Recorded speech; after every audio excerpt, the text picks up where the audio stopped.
आज हमारे साथ है Kia Seltos HTK plus optional petrol manual, और ये कार लेके आए हैं हमारे साथ पुनीत जी, जो हमारे चैनल पे पहले भी आ चुके हैं। पुनीत भाई कैसे हैं? बस बढ़िया भाई। पुनीत भाई दोबारा आपसे मिलके बहुत खुशी हो रही है, हमें भी अच्छा लग रहा है कि आप एक न्यू कार के साथ हमारे साथ आए हैं। मुझे भी बहुत अच्छा लग रहा है भाई, क्योंकि मैं मतलब अपनी गाड़ी के रिव्यू कराने के लिए मैं आपके पास आया हूँ। थैंक यू पुनीत भाई। अच्छा पुनीत भाई, पहले हमारे साथ जो आए थे वो अपनी अमेज लेकर के आए थे, और वो भी इन्होंने तकरीबन 1 लाख किलोमीटर के आसपास चलाई है। 1.25 लाख किलोमीटर 1.25 लाख किलोमीटर चलाई है। और उसके बाद जो उन्होंने अब डिसीजन लिया है वो किया सेल्टोस लेने का लिया। तो किया सेल्टोस का डिसीजन कैसे बना भाई? एक्चुअली किया सेल्टोस का डिसीजन मैंने एक्चुअली किया चलाई थोड़ी 200-250 किलोमीटर चलाई थी, IVT ट्रांसमिशन चलाया था। तो मेरे को गाड़ी ना मतलब काफ़ी अच्छी लगी थी उसमें, IVT में भी चलाने पे। बट मैं जो है शुरू से जो है मेरे को लगा कि भाई गाड़ी मैनुअल जो अपने हाथ से अपने अकॉर्डिंग गाड़ी अच्छा, वो आपका खुद का डिसीजन था मैनुअल लेने का? मैंने चलाई IVT, मेरे को मतलब चलाने में अच्छी लगी, रिलैक्स भी रहा उसको। मैंने 200-250 किलोमीटर ये अम्बाला हाईवे पे चलाई थी, हाईवे पे। तो मेरे को मतलब अच्छा लगा उसको चलाने में, काफ़ी रिलैक्स रहा पैरों पे। फिर उसके बाद मैं उसको लेके दिल्ली आया ट्रैफिक में। शुरू से मेरे को मैनुअल ही पसंद था, तो मैंने कहा नहीं फिर यही मैनुअल ही लेनी है। और फिर पेट्रोल का तो इस वजह से हुआ कि जो अपना 10 और 15 साल वाला सिनेरियो जो चल रहा था उस टाइम पे क्लियर नहीं था। तो मेरे को तो भाई मैंने मजबूरियाँ बेची है। तो एक आपने रखी भी अच्छी कंडीशन में हुई थी, आपने देखी हुई है? आपने देखी हुई थी कैसी थी?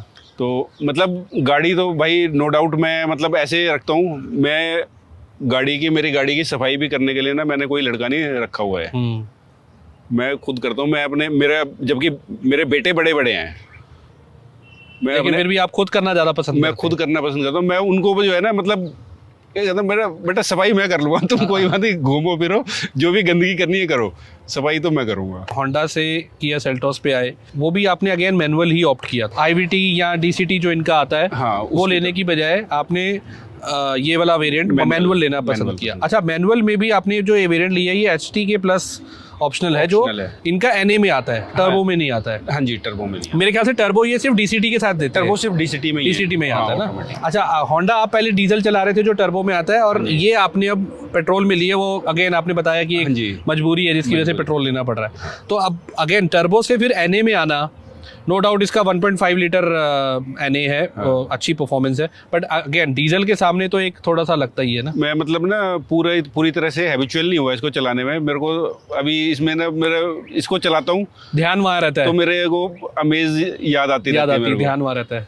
अब मैं एक्चुअली इसको 2 बार हरिद्वार लेके गया। हाँ, तो मैं मतलब और उसको अमेज को मैं गुलमर्ग तक लेके गया हूँ, मेरे को उसने कहीं पावर की कोई कमी नहीं। इसमें क्या है कि ओवरटेक करना होता है ना, तो थोड़ा सा जोर ज्यादा लगता है, एक गियर छोटा करना पड़ता है तब जाके निकलती है। और उसमें भी जो है ना वो मुझे पावर एक्चुअली वो याद आती है। हाँ। थी वो भी 1500 सीसी, पर वो टर्बो डीजल था।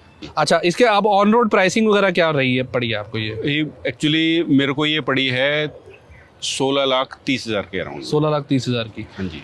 क्या एक शोरूम क्या पड़ता है इसका? 14.5 लाख के आसपास? 14.5 लाख। सो इसकी जो HTK प्लस का मैं बताया, तो एक HTK ऑप्शन आता है वो आपको 13 लाख का पड़ता है, और ये HTK प्लस है ऑप्शनल में, ये आपको 14.5 पड़ता है, 14.5 के आसपास पड़ता है। और इसकी पावर जो है वो तकरीबन अगर आप देखें तो 115 bhp की पावर है, और 145 न्यूटन मीटर ये टॉर्क प्रोड्यूस करती है। 4 सिलेंडर इंजन इसका NA इंजन आता है। माइलेज वगैरह है वो तकरीबन 16-17 के आसपास कंपनी क्लेम करती है, बाकी पुनीत भाई बताएंगे। बाकी देखो, जो मेरा ड्राइविंग स्टाइल एक्चुअली है कि मैं रोड पे जो स्पीड है मैं उसको फॉलो करता हूँ। मैं कोशिश करता हूँ उससे ऊपर ना जाऊँ। अभी तक मेरे चलाने के स्टाइल से जो मैंने इसकी निकाली है एवरेज, वो मेरी 19 से 20 की एवरेज है। अच्छा, क्लेम से ज़्यादा निकाल रहे हैं आप? 15-16 किलोमीटर जो भी मेरे घर से आना हुआ, तो 23 की एवरेज, 23 प्लस की एवरेज चल रही थी। स्पीड लिमिट जैसे अब दिल्ली में तो 50 से ऊपर कहाँ चलेंगे, तो उस 50 पे। और क्या है कि अभी आज संडे है, मॉर्निंग टाइम था, तो रोड खाली थे, उतनी तो कंसिस्टेंटली जो है एक ही स्पीड पे गाड़ी चल रही थी, 50 की स्पीड पे, 50 कभी 55 ऐसे, तो आराम से 23 की एवरेज आ रही थी। 16 पॉइंट समथिंग की जो है मैनुअल की क्लेम करती है कंपनी, और 17 के जो IVT की करती है। चलो एक काम करते हैं पुनीत भाई, इसको ड्राइव करते हैं, ठीक है, एक्सपीरियंस करते हो, बाकी बातें अंदर करेंगे। चलिए आइए।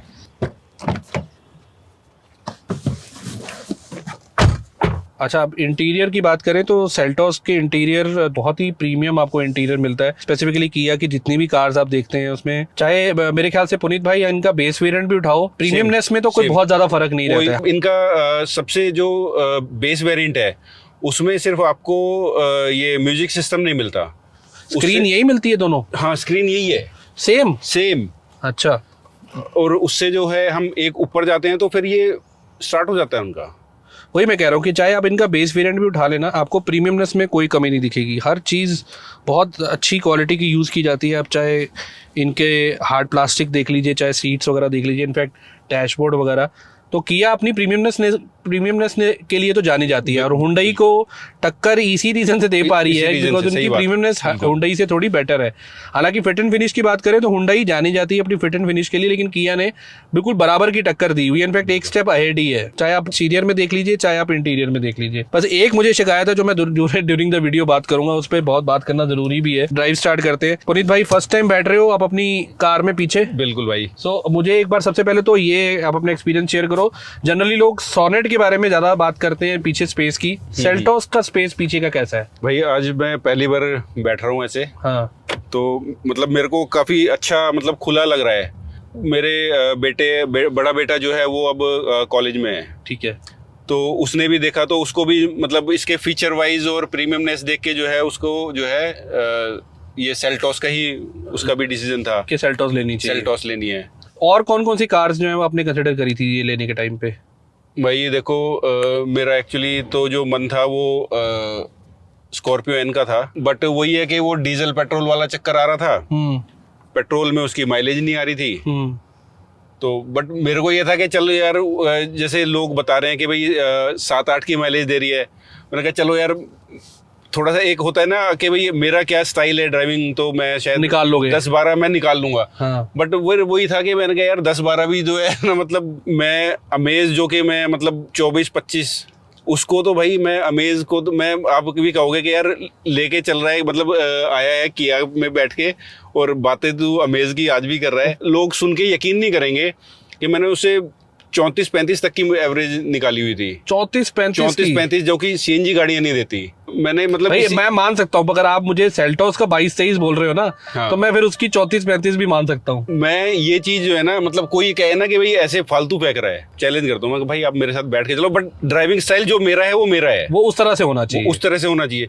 ये भी नहीं है कि मैं बिल्कुल 50-60 पे ही चलता हूँ। जब मैं हाईवे पे जाता हूँ तो मेरे मतलब मेरी लिमिट है। हाँ, अगर 80 की लिमिट है, 100 की लिमिट है तो आप चलाते हो उतने पे। अगर जहाँ मुंबई एक्सप्रेसवे पे जो है 120 की लिमिट है, हाँ मैं डेफिनेटली 120 पे नहीं चलता, मैं 100-110 चलता हूँ। अभी अगर मैं दिखाऊँ ना तो अभी ऑडोमीटर पे भी इस टाइम जो एवरेज निकल के आ रही है, अभी हमने चलाई नहीं है, ये सारी जो एवरेज है ये पुनीत भाई की है 26 किलोमीटर 15.3 की, तो अभी ऑडोमीटर पे दिखा रहा है। ऑडोमीटर पे दिखा रहा है। तो जो क्लेम्ड है कंपनी की वो तो अभी आ रही है, और उन्होंने बताया कि भी कई बार जगह पे वो रेड लाइट पे रुके रहे हैं। हाँ जी। इनफैक्ट मेरे ख्याल से आप जब हमारा वेट कर रहे थे शायद कार के अंदर, शायद तब भी थोड़ी देर वेट किया होगा आपने एसी चला के, तो वहां पे भी थोड़ा सा खर्च हुआ होगा। तो 15 की एवरेज तो अभी निकल के आ ही रही है जो दिख रही है। हाँ, और वो भी देखो ना आप, ऑन एसी है, ऑन एसी हम खड़े हुए हैं मेरे ख्याल से पिछले 2 मिनट से यहाँ पे। हाँ, अगर हाईवे पे लेके जाएंगे तो 18-20 तो कहीं नहीं गई। 20 तो कहीं नहीं गई भाई, 20 तो आराम से है। बल्कि मैं दिल्ली में जो है चला हूँ इससे 10 की भी एवरेज थी, बम्पर टू बम्पर में, मतलब 15 मिनट खड़े हुए हैं हम जाम में, इस कार में, इसके अंदर तो 10 की भी आई है। तो 10 की भी आई है अपनी अमेज में, मतलब ऐसी एवरेज नहीं देखी अपने। हाँ। MID भाई मैं तो एक्चुअली ना चेक करता रहता हूँ, MID और टैंक टू टैंक जो है ना, हाँ जी, वो भी चेक करता रहता हूँ। इसकी अभी तक मैंने नहीं करी है। एयर शिफ्टिंग तो पुनीत भाई नेक्स्ट लेवल स्मूथ है, नेक्स्ट लेवल स्मूथ है। मुझे नहीं पता आपको अमेज में कैसी मिलती थी, अमेज देखो काफी स्मूथ थी। जेन्युइनली मैं बात करूं तो कि भाई अमेज से तो बहुत सॉफ्ट है, बहुत ही एकदम से कहते हैं ना बटरी स्मूथ है। हाँ। तो आप प्रॉब्लम कहाँ आती है जब आपका थोड़ा सा भी नॉची होता है ना गियर शिफ्टिंग, तो वहां पर आपको फील होता है कि यार गलत ले ली गाड़ी, ऑटोमेटिक लेनी चाहिए थी। पर इस गियर बॉक्स के साथ आपको फील नहीं होगा। मैं एक्चुअली एक तो मैं वैसे ही मैनुअल लवर हूँ, और ऊपर से जो इसका गियर है वो मतलब है बहुत स्मूथ है। बहुत स्मूथ है। अच्छा, क्लच का ट्रैवल भी ठीक है, मतलब बहुत कम नहीं है, बहुत ज्यादा भी नहीं है।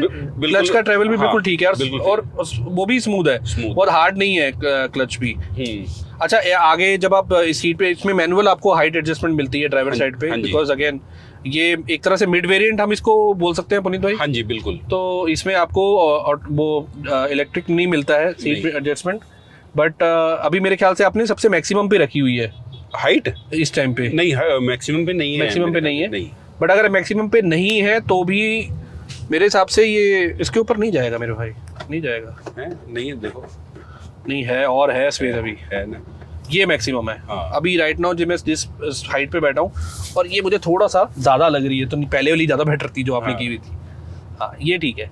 सो हाइट एडजस्टमेंट मैनुअल मिलता है, और उसमें उसके बाद भी ऊपर काफ़ी, मेरी टर्बन के ऊपर भी काफ़ी स्पेस जो है वो गैप है इसमें रूफ के साथ, क्योंकि सनरूफ वाली जो कार्स रहती है ना, उसमें थोड़ा सा आपको यहाँ पे स्पेस कम हो जाता है बिकॉज ऑफ द सनरूफ, लेकिन यहाँ पे एडिक्वेट स्पेस है, कोई दिक्कत नहीं है। और दूसरा जो आगे कमांडिंग पोजीशन है, उसमें मुझे बोनेट का ऑलमोस्ट एंड दिख रहा है। मैं ये नहीं कहूँगा पूरा and tip of the bonnet दिख रहा है, वैसा भी नहीं है, लेकिन almost end of the bonnet मुझे दिख रहा है इसमें, और मुझे पूरा कंफर्टेबल लग रहा है कि ठीक है, मुझे पता है कि मेरी कार को मुझे कितने गैप में रोक लेना है। स्टीयरिंग काफ़ी स्मूथ है, फीडबैक वगैरह अच्छा है स्टीयरिंग का। मैं भी बस अभी अमेज को बोल के जो है ना, थोड़ी सी इसकी प्रीमियमनेस, कंफर्ट जो है उसका आनंद ले रहा हूँ। अमेज जैसा फन नहीं है, हाँ, बट जो प्रीमियमनेस है और जो लग्जरी है उसको एंजॉय कर रहे हैं फिलहाल अभी। अच्छा, एक और चीज़ है पुनीत भाई, जैसे अभी मैं टॉप गियर पे हूँ, मैंने इसको एक्सेलरेट किया, 80 तक लेके गया। हाँ। सबसे अच्छी चीज़ मुझे लगी कि एनए होने के बावजूद भी ना इसमें वो वाला साउंड नहीं है, हाँ, जो एक शोर मचाता है ना इंजन। हाँ। मैं जनरली बात करूंगा होंडा के इंजन में, और जो हमने एलिवेट वगैरह चलाई है वहां पर ना थोड़ा शोर मचाता है एनए इंजन जब आप इसको थोड़ा सा ज्यादा रेव करते हैं, और फिर एक आरपीएम पे जाने के बाद वो नीचे आ जाता है, 1200-1500 आरपीएम पे आ जाता है। जैसे अभी फिलहाल ये 1500 आरपीएम के आसपास चल रही है, बट ये शोर नहीं मचा रही है। मैं एक्चुअली एलिवेट भी देख के आया था। अच्छा, अंदर से भी थोड़ी सी, मतलब जैसा इसको मतलब किया देखने के बाद जो है ना, नहीं फिर नहीं पसंद आएगा, फिर वो पसंद ही नहीं आती। वैसे पर्सनली मुझे एलिवेट का इंटीरियर काफ़ी पसंद है, बट मुझे एक अच्छी कार है, बट नो डाउट आप किया के बाद देखने के बाद देखेंगे ना, तो फिर आपको लगेगा यार ये भी नहीं है, वो भी नहीं है, वो सारी चीज़ें हैं। सस्पेंशन वगैरह कैसे लगे पुनीत भाई आपको इसके? सस्पेंशन भाई मेरे को, देखो मैं तो आगे बैठता हूँ, तो आगे तो बिल्कुल फर्स्ट क्लास है। बाकी आपने जैसे और भी अभी अगर कोई सेल्टोस की टेस्ट ड्राइव की हो, तो आप मेरे को बताना, आपको उसमें और इसमें कुछ फर्क लग रहा है? अच्छा, रॉजर लगा रखा है क्या? हाँ। तो ठीक है, फर्क है, नो डाउट फर्क है। अब मैं ये कंपेयर नहीं कर पाऊंगा, लेकिन अगर मुझे आप रॉजर का नहीं बताते तो मैं ये बोलता कि सस्पेंशंस अच्छे हैं, बिकॉज ये रोड पे जब हम चलते हैं ना, तो वो सस्पेंशंस की पूरी पोल पट्टी खुल जाती है वहाँ पे, समझ में आ जाता है कि कहाँ हार्ड है, कहाँ जाके वो आपकी बैकबोन में ना टच होती है वो चीज़ जब नीचे से झटका आता है। बट यहाँ पे वो रॉजर मेरे ख्याल से काम सही कर रहा है। मैंने एक्चुअली अपनी होंडा अमेज में भी यूज़ कर रहा था मैं। जी।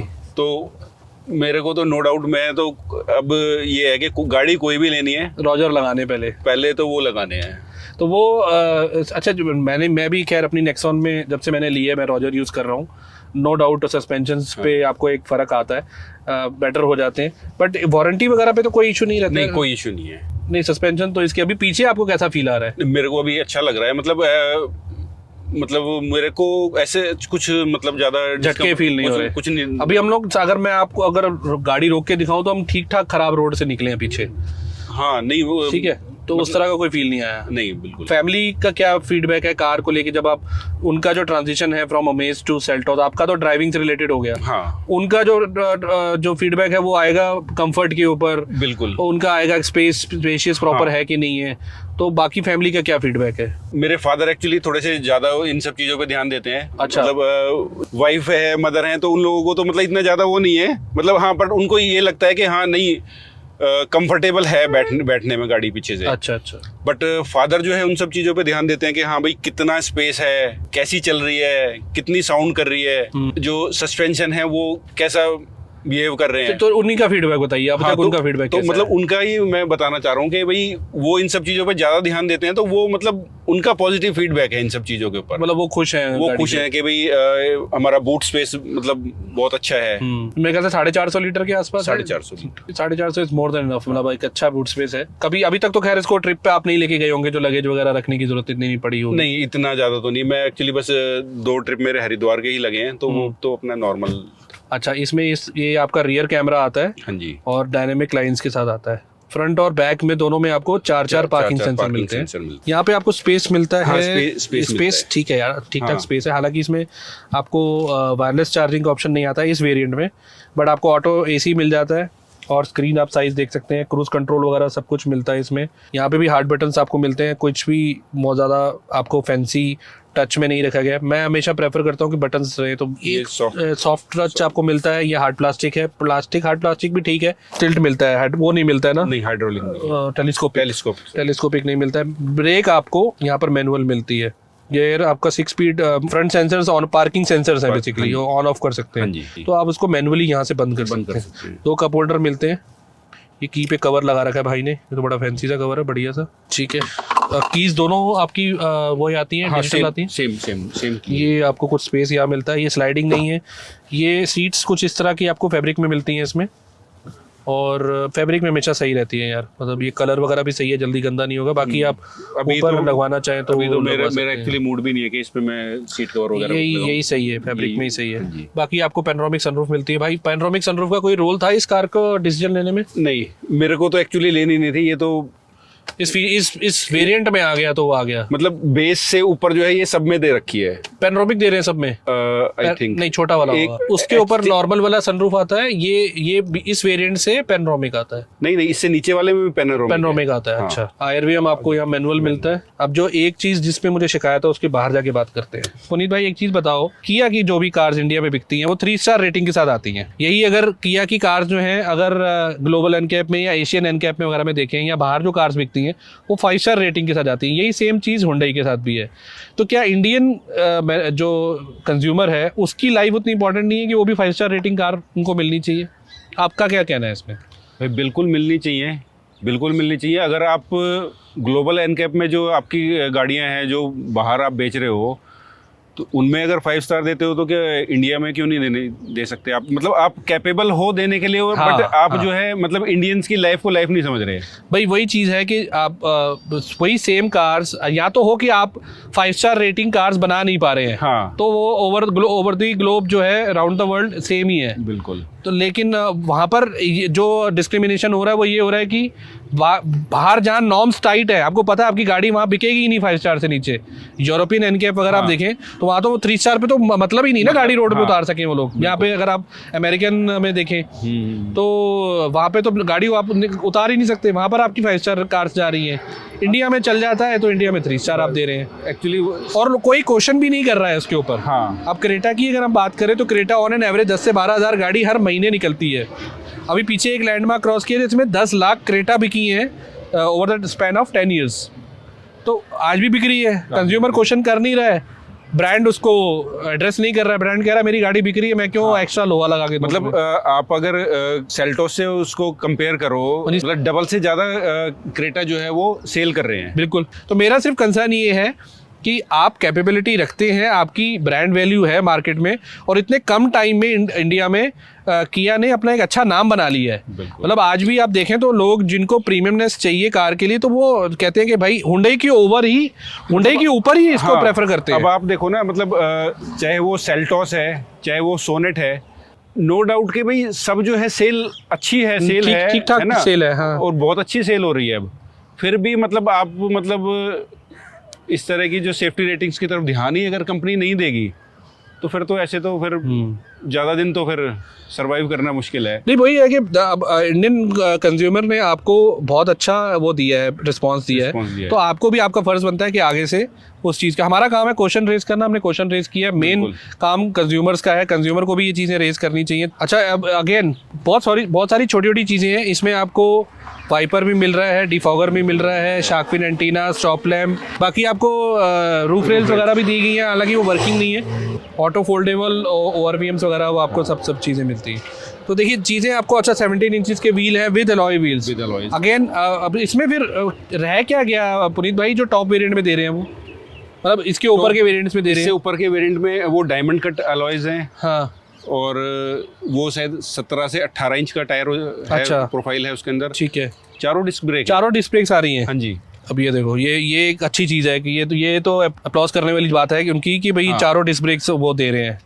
बाकी आपको यहाँ पर ड्राइवर साइड भी ड्राइवर रिक्वेस्ट सेंसर मिल जाता है, पैसेंजर साइड तो नहीं होगा, passenger side पैसेंजर साइड नहीं है ना। अच्छा, कुछ ऐसे ही नेगेटिव्स जो पुनीत भाई अभी तक आपको 1500 किलोमीटर कोई बहुत ज़्यादा नहीं होता है, बट फिर भी कुछ ऐसा लगा हो कि यार एसएस तो मतलब कुछ ज्यादा वो नहीं पता लगा मेरे को। हाँ। जो पावर का इशू है वो हाँ। उसके कंपैरिजन डीजल के मुकाबले वो लगेगा आपको, वो आदत धीरे धीरे जाएगी, आदत आने में लगने में थोड़ा टाइम हाँ, लगेगा। बिल्कुल। बाकी उसके अलावा तो मतलब अभी तो फिलहाल मैं इसके बट मेरे हिसाब से अगर पुनीत भाई एक चीज़ है कि जैसे ठीक है थोड़ा बहुत पावर का आपको लग रहा है, लेकिन माइलेज अच्छी मिल रही होती है ना, तो वो चीज़ें फिर कवर हो जाती है कि ठीक है यार माइलेज तो मैं अच्छी निकाल ही रहा हूँ इसमें से। हाँ, बिल्कुल। अगर माइलेज भी ना मिल रही हो फिर बंदा सोचेगा यार क्या ले लिया, वो तुम्हें माइलेज भी अच्छी थी, पावर भी अच्छी थी। और ज्यादा कॉम्प्रोमाइज हो गए, थोड़ा सा ड्राइविंग करनी पड़ रही है। अच्छा, बाहर सोचना नहीं पड़ता था। डीजल में सोचना नहीं पड़ता है। डीजल में तो 20 तो मैंने ना अमेज में लोकल में भी कभी माइलेज नहीं देखी उसके ओडोमीटर पे। उससे ज़्यादा, उससे ऊपर ही रहती थी हमेशा ऊपर ही रहती थी वो, मतलब 22-23 तो मेरी मतलब नॉर्मल थी उस पे। इस वीडियो को एंड करते हैं यार, आई थिंक मोस्टली हमने सारी चीज़ें कवर कर ली हैं। एक हम अभी हम आपस में डिस्कस कर रहे थे कि पुनीत भाई के ही नोन में IVT भी है, DCT भी है, तो कोशिश करेंगे तीनों गाड़ियाँ एक साथ खड़ी करके तीनों का एक साथ रिव्यू करने की। हाँ जी, ठीक है पुनीत भाई। और इसको लास्ट में एंड करते करते पुनीत, अभी जो ओवरऑल अभी जितनी भी चलाई है 10 में से क्या रेट करोगे अपनी कार को?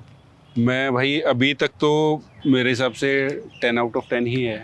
अच्छा, अभी तक अभी कोई तक ऐसा कोई कमी नहीं, उसमें नजर अभी नहीं आई अभी है? कुछ नहीं। ठीक है, चलो आगे भी ऐसा ही रहे आपका experience. Thank you so much for coming. Thank you भाई। और आपको कैसा लगा ये वीडियो हमें कमेंट सेक्शन में ज़रूर बताइए। अगर आपकी भी किया सेल्टॉस से रिलेटेड कोई भी क्वेरीज हैं, किसी भी वेरिएंट से रिलेटेड, आप हमें कमेंट में पूछ सकते हैं। कोशिश रहेगी आपके हर कमेंट का आंसर देने की।